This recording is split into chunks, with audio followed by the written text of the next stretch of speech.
The opening crack of the Harmony Creek Bank's heavy oak door was not the sound of commerce.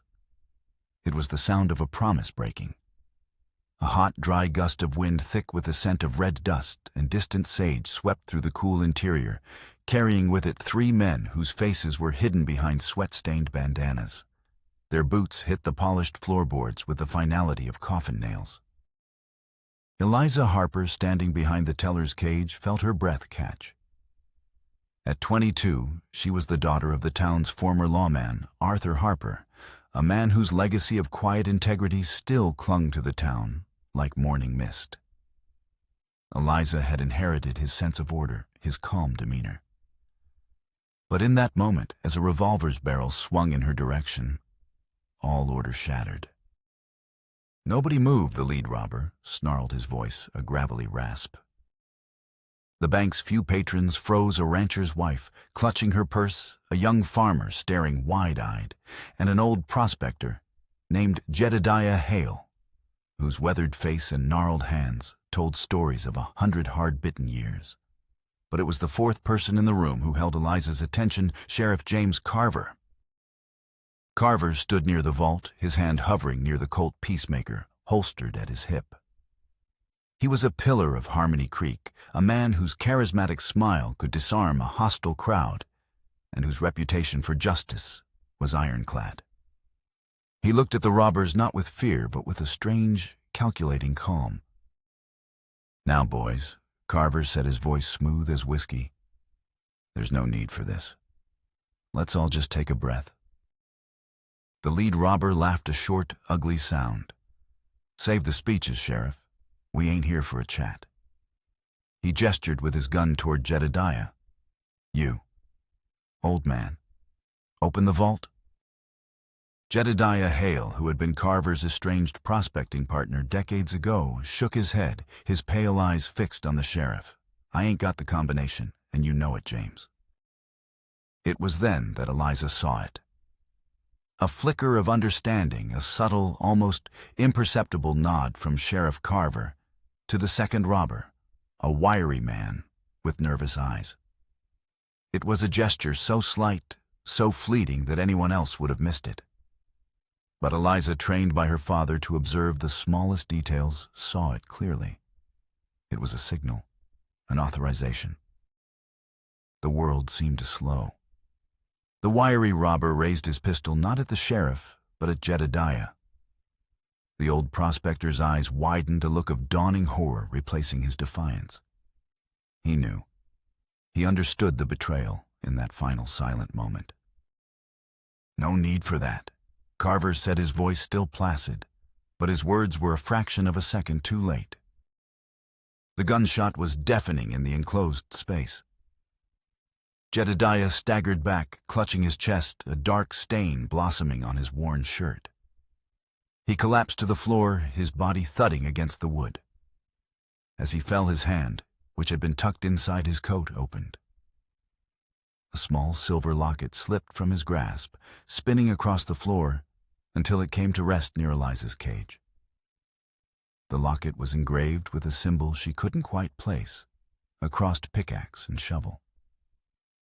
The image pricked at the edges of her memory, a forgotten ghost of a thought that she couldn't catch. Chaos erupted. The rancher's wife screamed. The robbers, their mission accomplished, grabbed a few bags of coin from the counter and bolted for the door. But Carver did not give chase. Instead, he drew his gun and fired a single precise shot that struck the wiry robber in the back as he fled. The man fell dead in the doorway. It was a perfect performance. The town hero caught in a robbery had been forced to kill a man to protect the innocent. He knelt beside Jedediah, his face a mask of sorrow. "He's gone," Carver announced to the stunned room. He then pointed a trembling finger at the dead robber. "That one. He shot Jedediah in cold blood before I could stop him." But Eliza had seen the truth. She had seen the nod.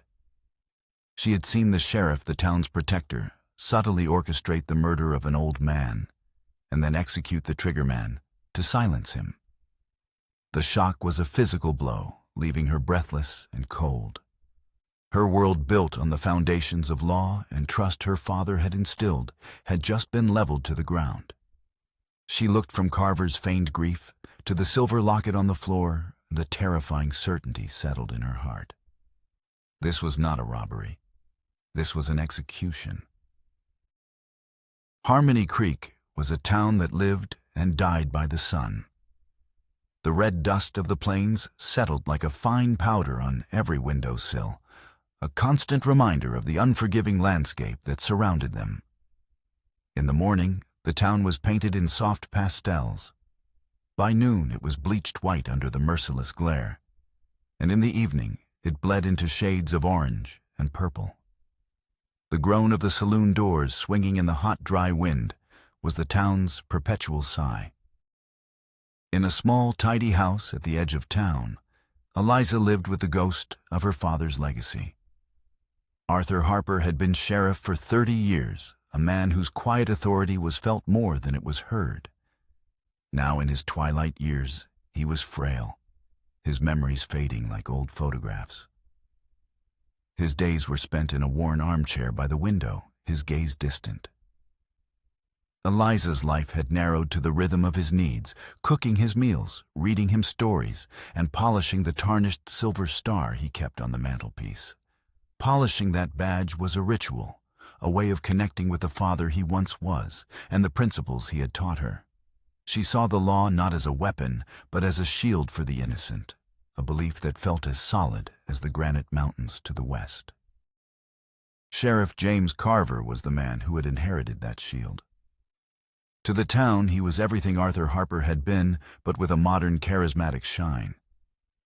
He was handsome, quick with a smile, and his presence filled every room he entered. He was beloved. But Eliza had always sensed a chill beneath the warmth, a controlling current under the smooth surface. She saw it in the way his eyes hardened when someone questioned his judgment, or the tight-lipped smile he gave when his authority was challenged.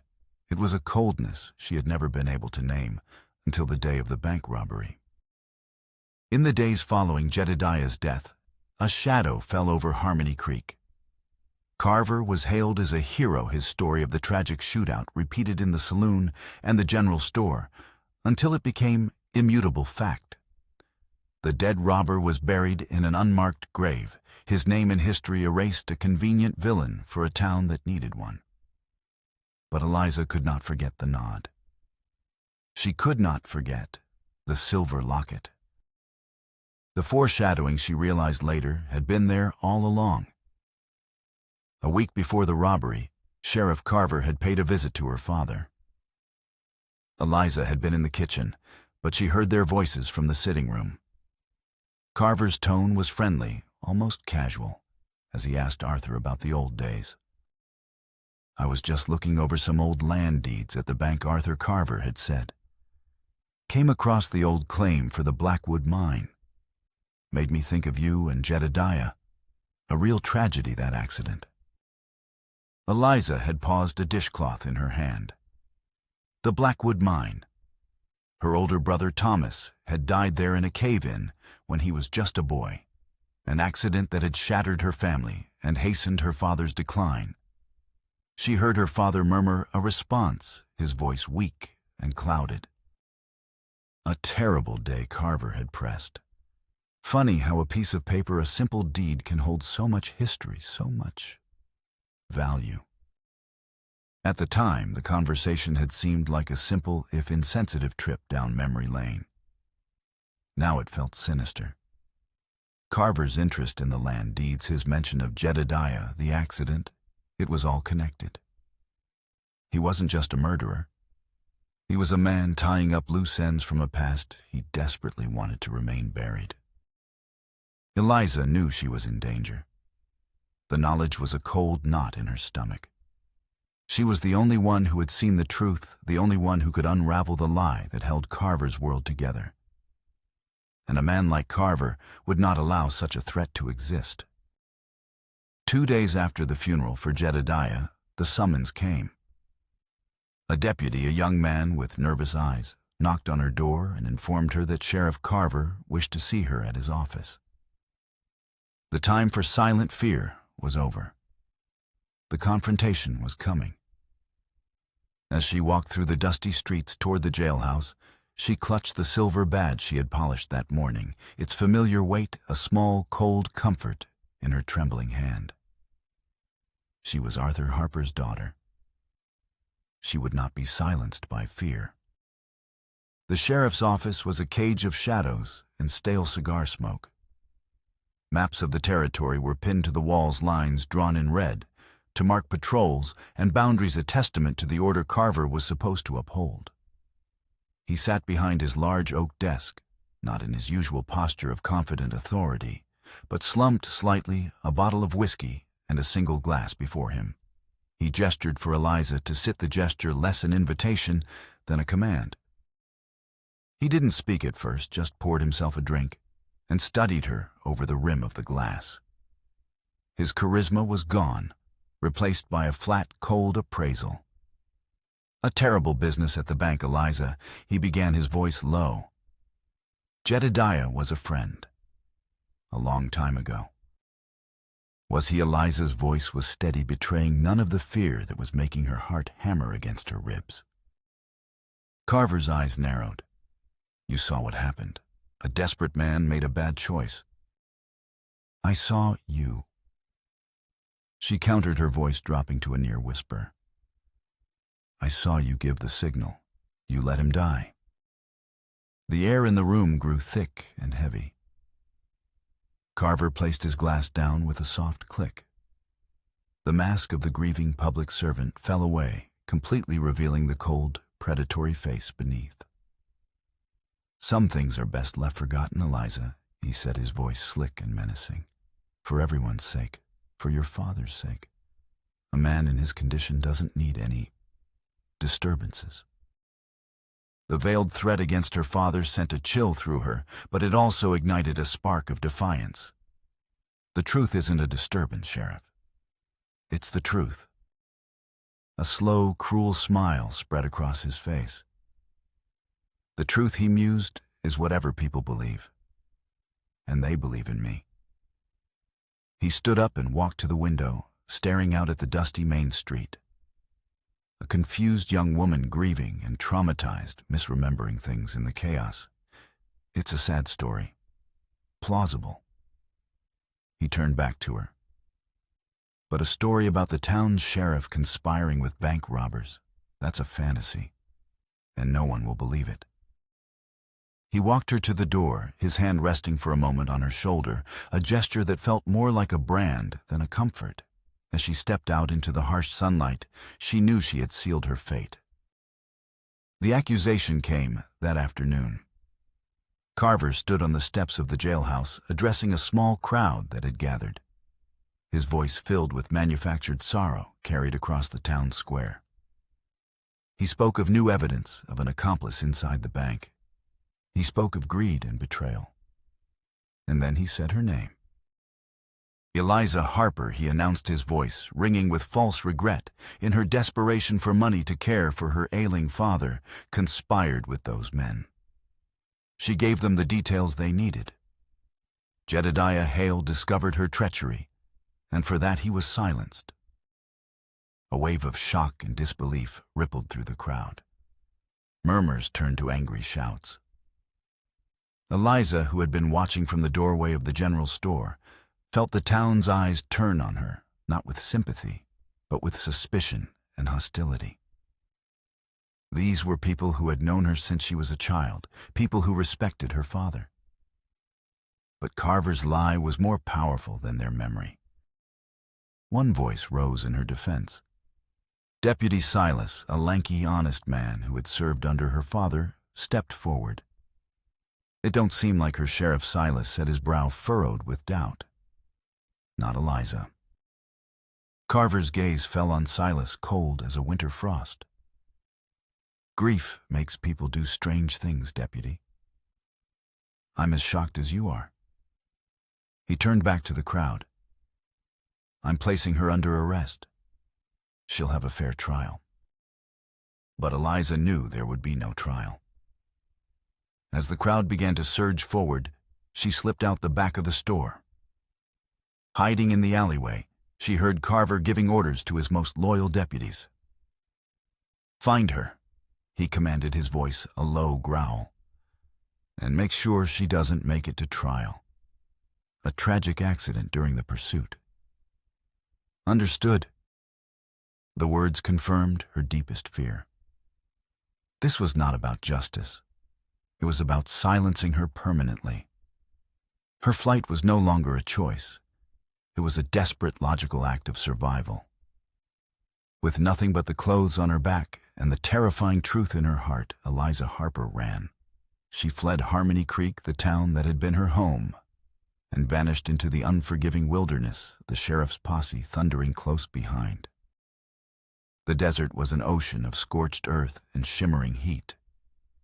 For 3 days, Eliza ran fueled by fear and a dwindling supply of water. The thorny brush tore at her skirts, and the sun baked the hope from her bones. She was no frontierswoman, no hardened survivor. She was a town girl, and the wilderness was a relentless enemy. Her lungs burned, her legs ached, and the pounding of hooves behind her was a constant, terrifying drumbeat.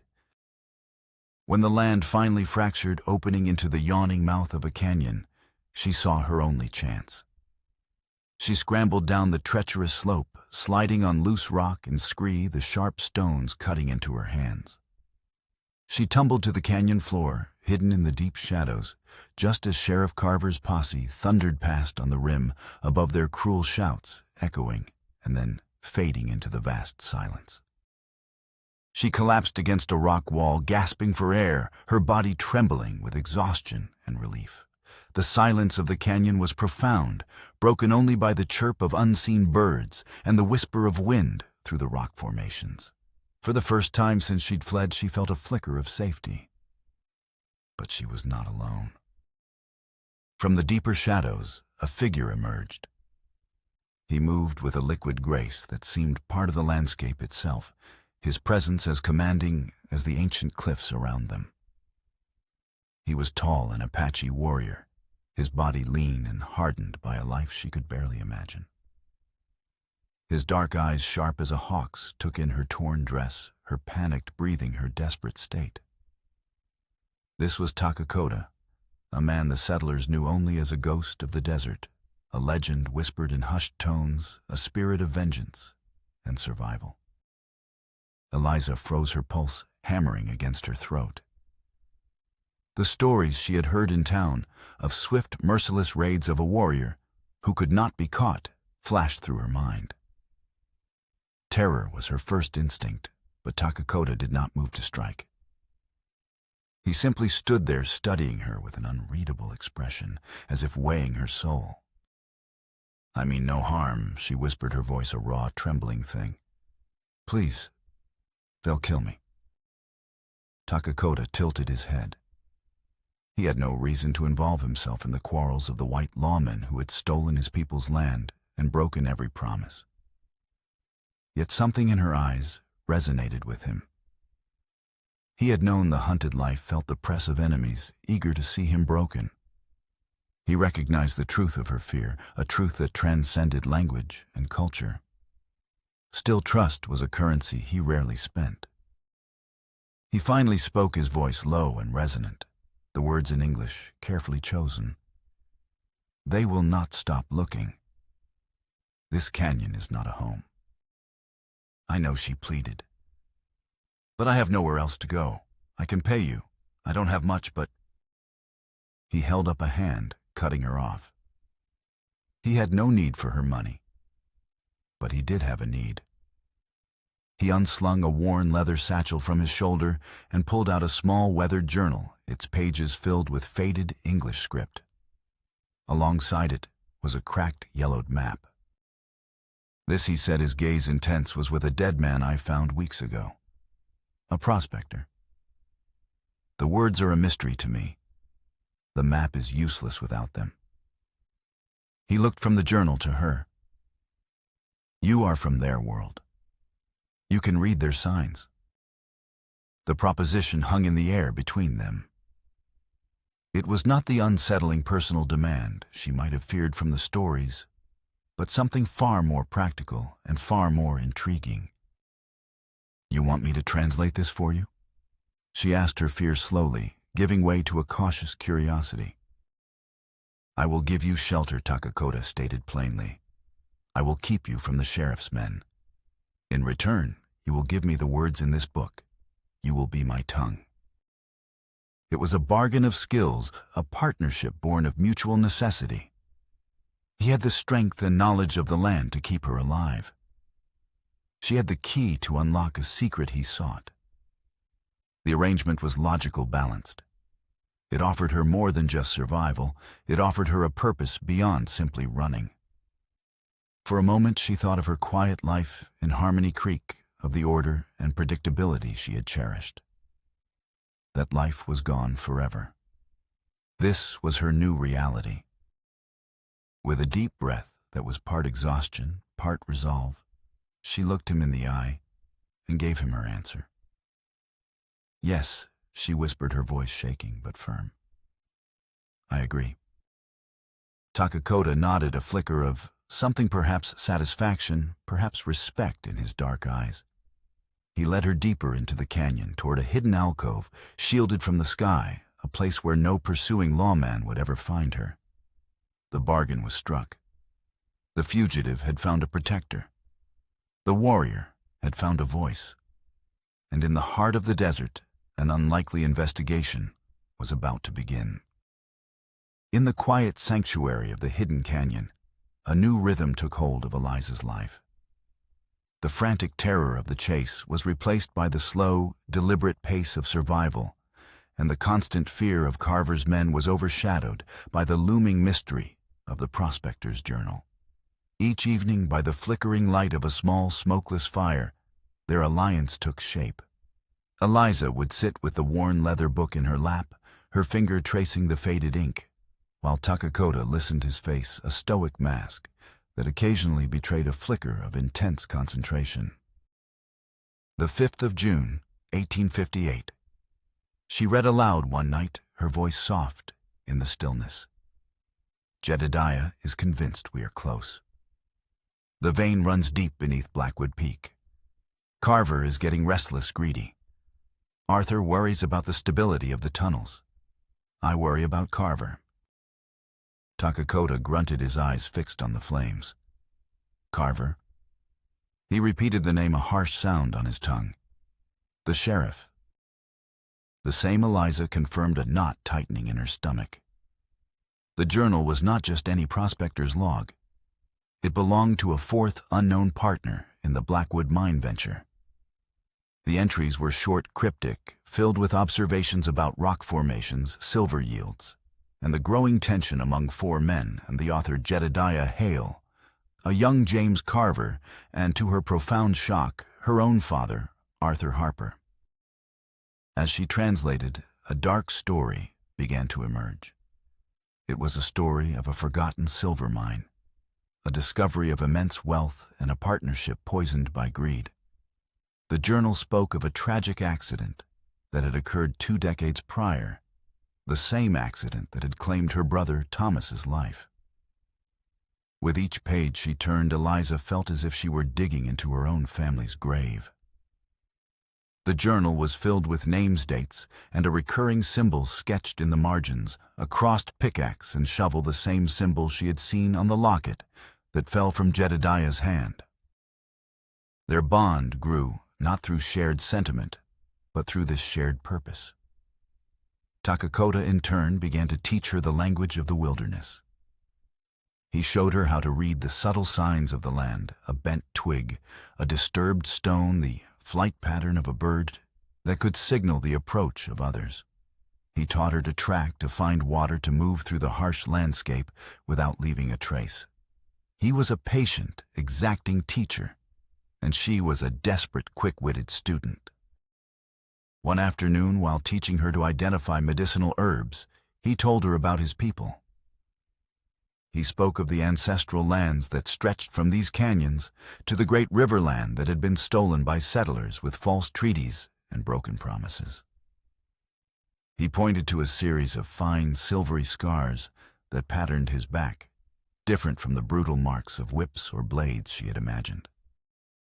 These were not from enemies, he explained, his voice low and heavy with memory. They are from the sun dance. A vow. To protect our land, to remember what was taken. He told her that the very ground beneath their feet, the land around the Blackwood mine, was sacred to his tribe, stolen in a fraudulent claim, signed by men who later vanished. The same land mentioned in the journal. The pieces were beginning to connect, forming a picture far more sinister than she could have imagined. That evening, as she read from the journal, she shared a piece of her own past. My older brother Thomas, he died in that mine, she said softly, her voice thick with emotion. They said it was a cave-in, an accident. Takakota stopped sharpening his knife, his gaze locking onto hers. He recognized the details she shared, the date, the location, the official story from a passage in the journal she had read days before. A passage that hinted at something more than a simple collapse. The journal says the supports were weakened, he said slowly, deliberately. A chilling realization washed over them both. This was not a coincidence. Her brother's death, the murder in the bank, the fraudulent claim to his people's land, it was all tied together with James Carver at the center of the web. Their separate quests for survival and information had merged into a single dangerous investigation. Trust, which had been a fragile seedling, began to take root. One day, while tracking a bighorn sheep along a treacherous ledge, Takakota's footing gave way. He fell, his leg twisting awkwardly, a deep gash opened on his calf by a sharp rock. He tried to hide the pain, his pride, a formidable shield. But Eliza saw the way he favored the leg, the tight line of his jaw. Without being asked, she used the knowledge he had given her.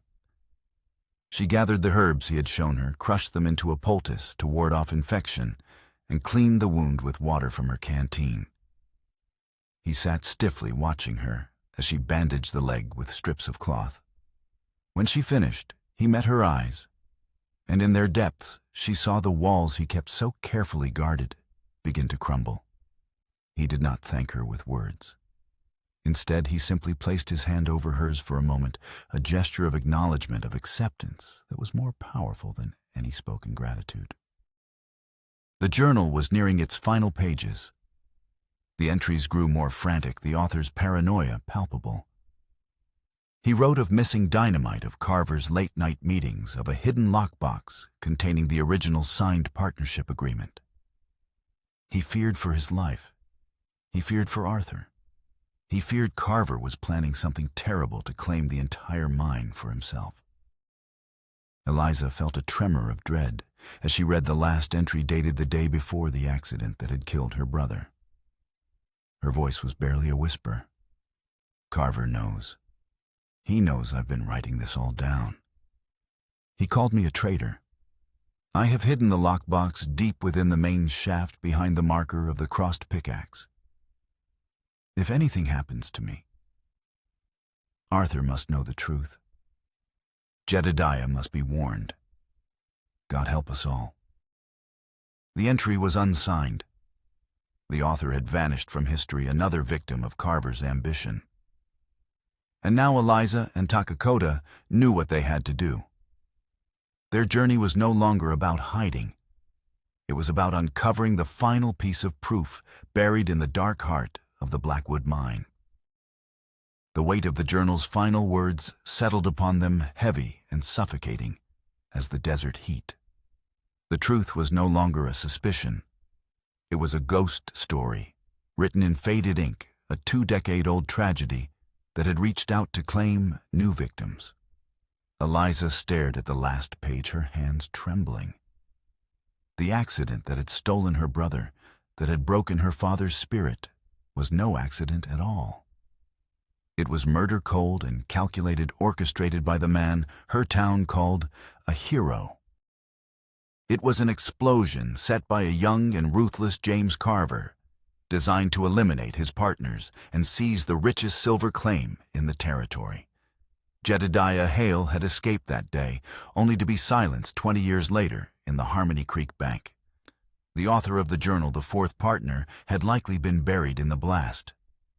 And her father, Arthur Harper, he was the last piece of the puzzle. The biggest shock came not from the confirmation of Carver's villainy, but from the realization of her father's role. He was the fourth partner who had survived. He hadn't just been a victim of the tragedy. He had been a witness to its creation. The journal's frantic last entry was a desperate plea to him, a warning that went unheeded. For 20 years, her father had lived with this secret, a silent accomplice to Carver's crime. The man she remembered, the quiet, honorable lawman, was a lie. His frailty, his decline into a world of faded memories, was it age? Or was it the crushing weight of guilt? Carver hadn't just blackmailed him into silence. He had stolen her father's soul, forcing him to watch as the man who murdered his son and partners built a legacy on a foundation of lies and blood. Carver's relentless hunt for her suddenly made perfect, terrifying sense. It was never just about silencing a witness to a recent murder. It was about protecting the original sin and the dark secret that had given him his power, his wealth, and his reputation. She was not just a threat. She was the living embodiment of the past he had tried to bury under tons of rock and 2 decades of deceit. The conflict was no longer about justice for a stranger. It was a deeply personal vendetta, a fight for her own family's history. The revelation transformed Eliza. The fear that had driven her for weeks burned away, replaced by a cold, hard resolve. She was no longer running from Carver. She was hunting him armed with the truth. "The lockbox," she said, her voice clear and steady, her eyes meeting Takakota's across the fire. "It's the proof. The original partnership agreement. It will have all 4 signatures. It will prove my father and Jedediah were partners, that Carver stole the claim." Takakota nodded, his expression grim. The journal had given him answers as well. The fraudulent land treaty his people had been forced to sign was legitimized by Carver's stolen claim. Exposing Carver was not just justice for Eliza. It was a chance to reclaim the sacred land that had been taken from his tribe. Their goals were now perfectly aligned. The Blackwood Mine. He set his voice a low rumble. "We go there." Their purpose had shifted. It was no longer a matter of survival, of hiding in canyons and shadows. It was a race for evidence. The journal was their map, the lockbox their destination. They had to travel to the abandoned mine, a place of ghosts and painful memories, for Eliza to find the final piece of evidence that could bring James Carver to ruin. They prepared to leave at dawn, packing what little they had. The journey would be perilous, taking them out of the relative safety of the deep desert and into the treacherous rocky terrain of the mountains. But there was a new urgency fueling them. They didn't know that Carver, increasingly desperate, had doubled his efforts. He had found their last camp, the ashes of their fire still warm. And among the rocks, he discovered a single torn page that had fallen from the journal, a page describing the location of the mine and the author's intent to hide the partnership agreement. Realizing with dawning horror what they were after Carver's hunt escalated. He and his posse were no longer just pursuing fugitives. They were racing to destroy the last vestiges of the past. The chase was on a desperate dash to the abandoned mine that held the key to everything. The journey to the Blackwood Mountains was a pilgrimage through a changing world. They left the open, sun-baked canyons behind, trading the red dust for the sharp, granite-strewn foothills. The landscape grew harsher, more vertical, the air thinning as they climbed. They moved with a silent, determined urgency, speaking little, the unspoken stakes hanging heavy between them. Takakota led the way, his knowledge of the treacherous terrain and their only guide. while Eliza followed her mind, replaying the horrors of the journal, her heart bracing for the ghosts she would have to face at the mine. She thought of her brother Thomas not as the tragic victim of an accident, but as the first casualty in Carver's long war of greed. She thought of her father, his silence no longer a symptom of grief, but a mark of his complicity. The love she felt for him was now tangled with a profound, aching sorrow. He had not been a villain, but a man broken by fear, and in some ways that felt even worse. Carver and his posse were never far behind. At night, Eliza and Takakota could sometimes see the distant flicker of their campfire, a malevolent orange eye watching them from the darkness below. The sight spurred them on, forcing them to take riskier paths, to climb through the night when the moon was bright enough to light the way.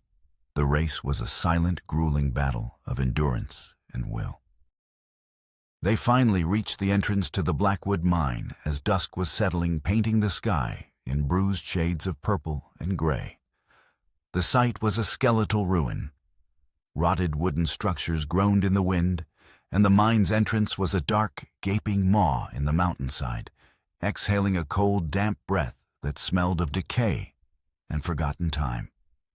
For Eliza, standing before it was like standing before a tomb, the tomb of her brother, of the unknown journalist, of her family's honor. Takakota placed a hand on her shoulder.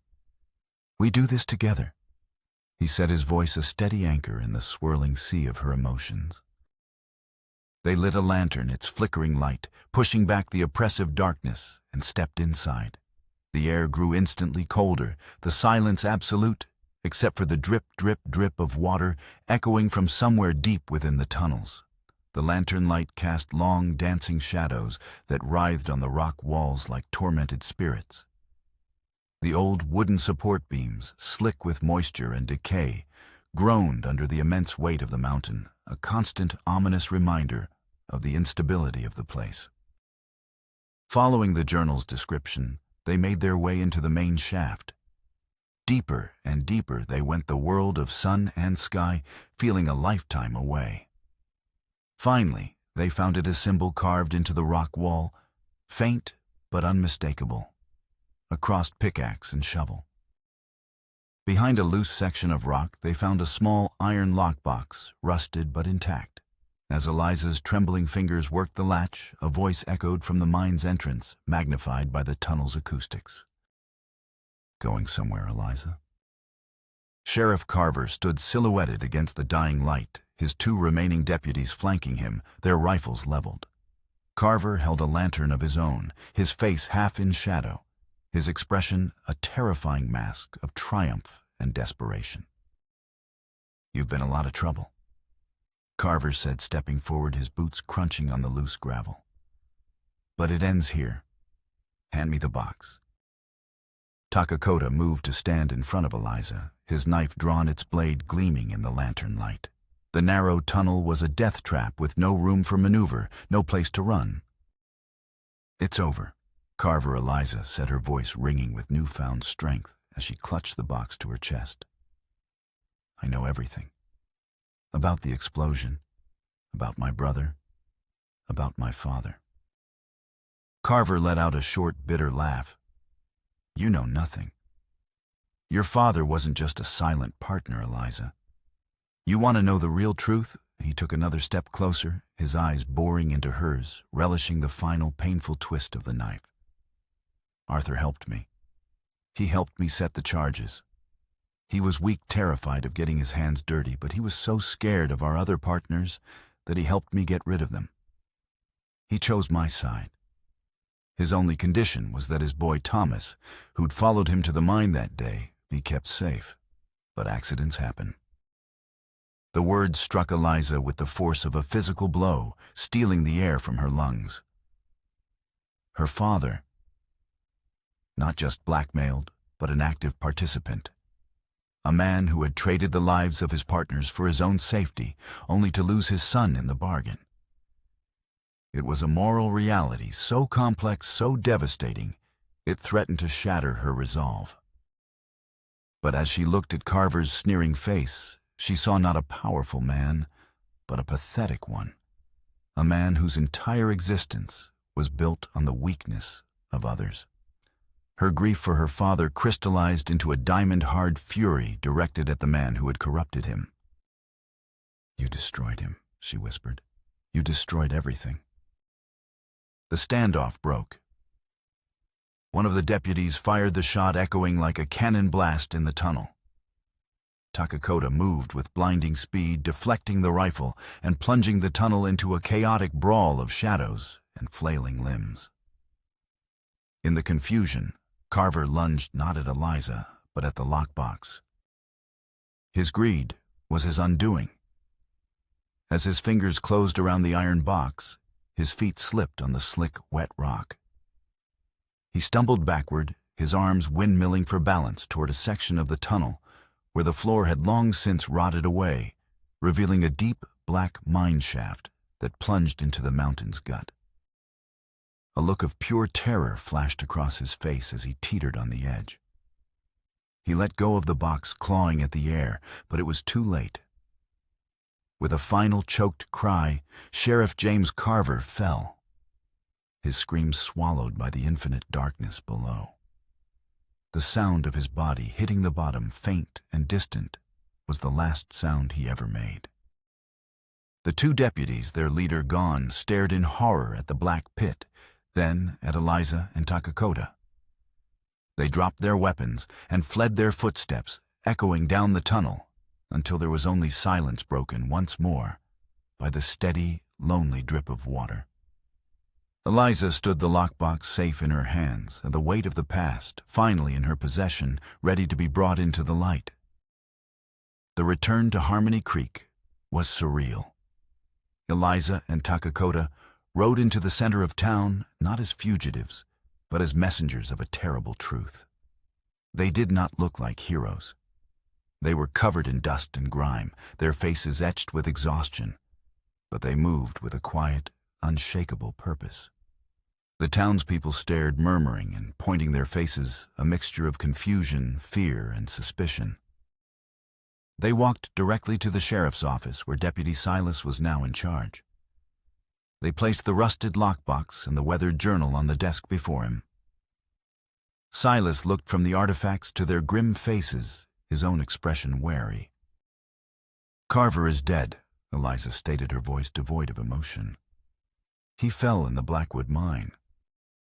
Silas listened, his skepticism slowly melting away as Eliza laid out the entire story, her words supported by the damning evidence in front of him.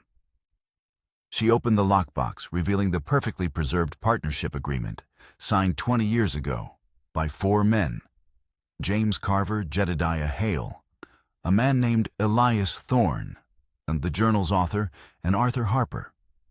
She opened the journal and pointed to the final desperate entry. The truth, undeniable and horrific, settled over the small office. The town's hero was a monster, a murderer, whose entire life was a carefully constructed lie. Silas, a man of simple but steadfast duty, looked ill. He slumped into his chair, the silver star on his chest feeling heavier than ever before. With a deep sigh, he nodded. He arrested Carver's remaining deputies, who confessed everything in exchange for leniency. Harmony Creek was forced to grapple with the fact that the man they had admired was the source of the darkness that had haunted their town for decades. With the public truth revealed, Eliza turned to her private one. The next morning, she walked to the small cemetery at the edge of town and the lockbox in her hand. She stood before her father's grave, the simple headstone marking the final resting place of a man she now understood was as much a victim as he was a sinner. All the anger she had felt in the mine had subsided, leaving behind a profound and aching pity. She felt no desire for vengeance, only a deep need for closure. She opened the lockbox and took out the partnership agreement, her father's signature clear and strong. She also took out the silver locket with the crossed pickaxe and shovel which she had retrieved from the bank floor. She placed them both on the grave. "I forgive you." She whispered to the silent stone the words meant more for herself than for him. She understood his weakness, the fear that had crippled him, but she was choosing to live by her own strength, a strength forged in the desert, tempered by loyalty, and proven in the dark. In that moment of forgiveness, she finally felt free. Meanwhile, Takakota had taken a copy of the partnership agreement and the map from the journal to his people. With this proof that Carver's claim to the land was based on murder and fraud, they could begin a legal fight to reclaim their ancestral home. For the first time in a generation, his tribe had more than just stories of what was lost. They had hope. Harmony Creek, stripped of its comfortable lies, began the slow, painful process of rebuilding. The town council, in a gesture of atonement and respect for her father's true legacy, formally offered Eliza Harper the position her father once held. They offered her his old role, his tarnished silver badge, and the chance to restore the law in the town her family had helped build. The offer was a path back to the life she had lost, a chance to reclaim her place in the world of settlements and order. The entire town expected her to accept. The surprise came in her quiet, firm refusal. "Thank you," she told the council, "but my place is no longer here." She had seen the truth behind the town's walls and the lies that festered beneath the veneer of civilization. The wilderness, once her enemy, had become her sanctuary. Its honesty, its brutal but simple laws of survival felt more real, more trustworthy than the world of men. The final scene of her old life took place at her father's grave. Takakota waited for her at the cemetery gate, 2 horses saddled and ready.